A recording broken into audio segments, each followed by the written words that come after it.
La NBA est de retour après une suspension de 4 mois, mais d'autres sujets attirent plus l'attention que les jeux. L'un d'entre eux concerne le centre d'entraînement de la NBA au Xinjiang. Une infirmière d'un hôpital de Wuhan est décédée après être tombée du haut d'un bâtiment. Elle était en conflit avec son supérieur au sujet du traitement des patients pendant l'épidémie. Plus de 20 coups de foudre par minute, pendant 3 heures. Un orage a frappé Shanghai en bordure du fleuve Yangtze. Des résidents ont été testés positifs au virus du PCC dans la plus grande zone résidentielle d'Asie. Et dans la région ouest du Xinjiang, les autorités scellent les maisons des gens avec du papier et leur interdisent de sortir. 12 candidats pro-démocratie ne peuvent se présenter aux prochaines élections de Hong Kong. Ils ont été disqualifiés par le gouvernement. Bienvenue dans Regard sur la Chine, je suis Vladian Huitens. Wuhan est à nouveau en tête des termes de recherche sur Internet. Une infirmière d'un hôpital de Wuhan est tombée du 13e étage d'un bâtiment et est décédée ce mercredi. Elle était en conflit avec sa supérieure et a révélé une partie de ce qui s'est passé dans les coulisses de cet hôpital pendant la pandémie. L'hôpital a communiqué ses condoléances mais n'a donné aucun détail précis sur ce qui s'est passé avant l'accident. L'hôpital a également refusé de diffuser la vidéo de la caméra de surveillance en avançant la raison que celle-ci était cassée. Selon les médias publics chinois, Madame Zhang a travaillé au service de cardiologie de l'hôpital de Wuhan-Xiehe. C'est l'un des hôpitaux désignés pour le traitement du virus du PCC à Wuhan, avec plus de 8000 employés. Pendant la pandémie, Madame Zhang était en conflit avec Liu Yilan, la directrice du département de soins infirmiers. En janvier, sur les réseaux sociaux, Madame Zhang a déclaré que Liu demandait aux infirmières de prélever des échantillons sur les patients pour le dépistage du virus. Mais les infirmières n'ont reçu aucune formation pour le faire en toute sécurité. Zhang a déclaré qu'elle souhaitait aider à lutter contre le virus, mais qu'elle souhaitait mettre un équipement de protection. Et elle a demandé à d'autres infirmières de se rassembler pour exiger le renvoi de Liu. Elle a également écrit que les médecins n'allaient pratiquement pas dans les salles de soins pour examiner les patients. Tout était fait par les infirmières et elles restaient sur les lieux pendant 8 heures sans manger, boire ou utiliser les toilettes. Pendant l'épidémie, d'autres membres du personnel de l'hôpital ont publié des photos montrant les employés du personnel médical fabriquant eux-mêmes des masques et des équipements de protection, parfois à l'aide d'un sac poubelle. À partir du réseau social chinois Weibo, l'un des porte-paroles du PCC, le People's Daily, a également publié ces photos. Un médecin de cet hôpital a publié des photos similaires avec du personnel médical portant des équipements de protection faits par lui-même. Il est dit qu'un post circulant en ligne serait celui de Zhang avant l'accident. Elle a écrit à l'infirmière en chef qu'elle voulait quitter son travail. Elle a ajouté qu'elle n'avait pas peur de la mort, mais qu'elle ne voulait pas mourir pour des dirigeants comme ceux de cet hôpital. Selon Radio Free Asia, le jeudi 30 juillet, les parents de Zhang se sont rendus à l'hôpital pour demander une explication plausible de sa mort, mais n'ont pas obtenu de réponse claire. Un internaute ne croit pas que Zhang voulait se suicider. Il a demandé pourquoi une mère d'un enfant de 2 ans voudrait se suicider. Un autre internaute pense que si Zhang s'était suicidé, cela aurait été pour se battre contre quelque chose. Il s'est demandé ce qui l'aurait amené à prendre des décisions aussi extrêmes. La fameuse caméra de surveillance cassée a attiré l'attention du public. Un internaute a déclaré avec sarcasme que les caméras de surveillance sont partout, mais qu'elles semblent toujours se casser au bon moment. Observons maintenant la situation du virus du PCC en Chine. Cette vague de l'épidémie s'est maintenant étendue à 5 provinces, ainsi que dans la ville de Pékin. Dans le district de Changping, la zone résidentielle de Tiangtongyuan a été fermée et commence à tester la population. Ceci après que 2 personnes aient été diagnostiquées positives. Cet immense quartier est la plus grande zone résidentielle d'Asie. Il abrite plus de 700 000 personnes. Le propriétaire d'un commerce local a déclaré que la patiente avait été infectée lors d'une visite à Dajian, une ville du nord-est, et qu'elle avait ensuite amené le virus à son retour à Pékin.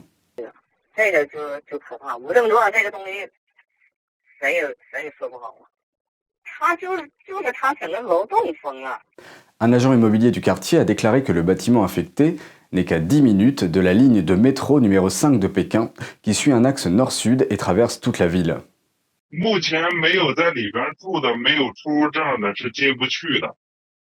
Et dans la région ouest de Xinjiang, les fonctionnaires scellent les maisons des gens avec du papier et leur ordonnent de ne pas sortir.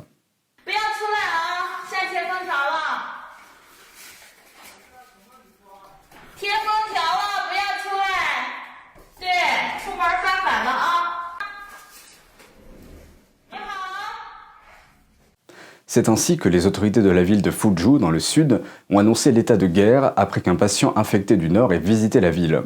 L'homme aurait visité plusieurs entreprises ainsi que certaines attractions touristiques.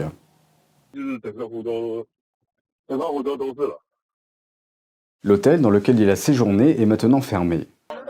都在酒店里面，哪儿也去不了。我现在连门都不敢发，还好那客人他不出门，他就在楼上。 Passons maintenant aux inondations en Chine. De fortes pluies ont frappé de plein fouet le bassin du Yangtze. Shanghai, un important centre financier, est situé à l'endroit même où le fleuve se jette dans l'océan.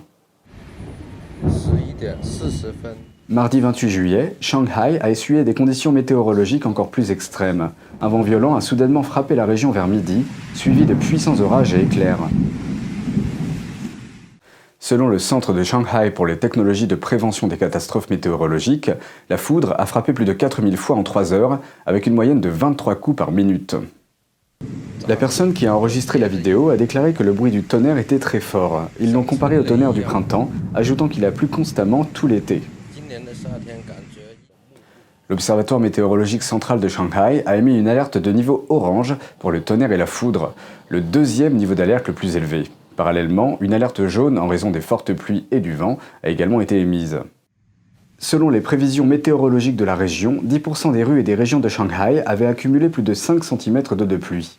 Dans certaines régions, on n'entendait que le tonnerre sans la pluie. À Hong Kong, 12 candidats ont été disqualifiés par le gouvernement. Ils s'opposent à la loi de sécurité controversée que Pékin a imposée à la région. Le gouvernement de Hong Kong a disqualifié 12 candidats pro-démocratie qui devaient se présenter aux élections législatives de la ville. Les candidats ne sont pas d'accord avec la loi de sécurité nationale imposée par le Parti communiste chinois. C'est pourquoi ils ont été disqualifiés. Le gouvernement de Hong Kong a nié avoir porté atteinte aux droits civils. When the national security law was passed, I said that one country, two system is finished. Make no mistake about it. And I think today we are seeing the results of the relentless oppression. Parmi les candidats disqualifiés figurent le militant pro-démocratie Joshua Wong et certains membres du Parti civique, qui est un groupe d'opposition modéré. Mais ce ne sont pas les seuls. Au début de ce mois, un vote primaire non officiel a été organisé par le camp de l'opposition. D'autres gagnants de ce vote ont également été disqualifiés. From the day the Civic Party was established till today, we have always been trying to achieve human rights, democracy, and freedom on behalf of the people of Hong Kong. And if it's because of our beliefs and our jobs that we're disqualified, then I am truly proud. Hong Kong a déjà disqualifié des candidats auparavant, mais pas à cette échelle. Le gouvernement a également déclaré que d'autres disqualifications pourraient suivre. Le militant pro-démocratie Joshua Wong a écrit sur Twitter que Pékin fait preuve d'un mépris total pour la volonté des Hongkongais et piétine ce qu'il a appelé le dernier pilier de l'autonomie déclinante de la ville. Il a ajouté que tout cela est une tentative de Pékin pour garder le corps législatif de Hong Kong sous son emprise. Le gouvernement de la ville devrait reporter le vote du 6 septembre en raison du virus. Le milieu du sport maintenant. Alors que la NBA fait son retour après une suspension de 4 mois, ce n'est pas seulement la reprise des matchs qui retient l'attention.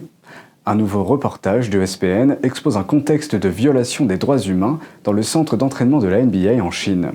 Selon le rapport, au moins 2 entraîneurs sont partis après avoir vu des entraîneurs chinois violenter de jeunes participants. La NBA a reçu au moins 3 rapports de violence physique à l'encontre des joueurs. L'un d'entre eux concernait un entraîneur chinois qui aurait lancé un ballon au visage d'un joueur avant de lui donner un coup de pied à l'estomac. Un autre incident concernait un épuisement dû à la chaleur. Le programme a été lancé en 2016. L'un des centres d'entraînement était situé dans le Xinjiang, une région autonome. La région a fait l'objet d'une surveillance accrue pour ses violations des droits humains contre les musulmans ouïghours, une minorité ethnique dans la région.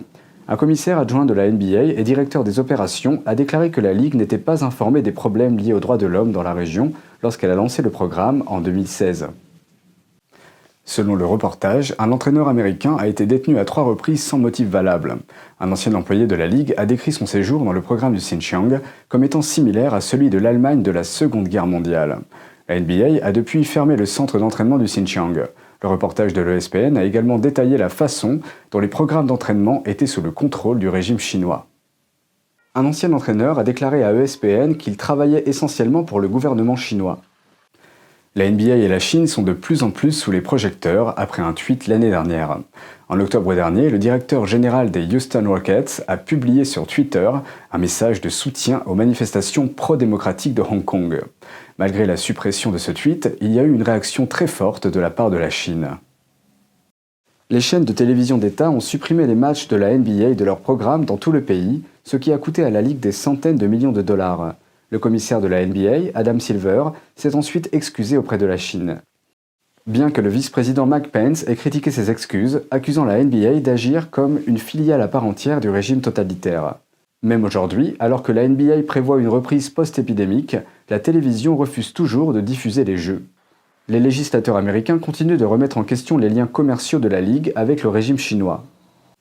Ce mois-ci, la Ligue a été la cible de critiques après que les clients aient découvert qu'ils ne pouvaient pas commander de maillots personnalisés portant la mention Free Hong Kong.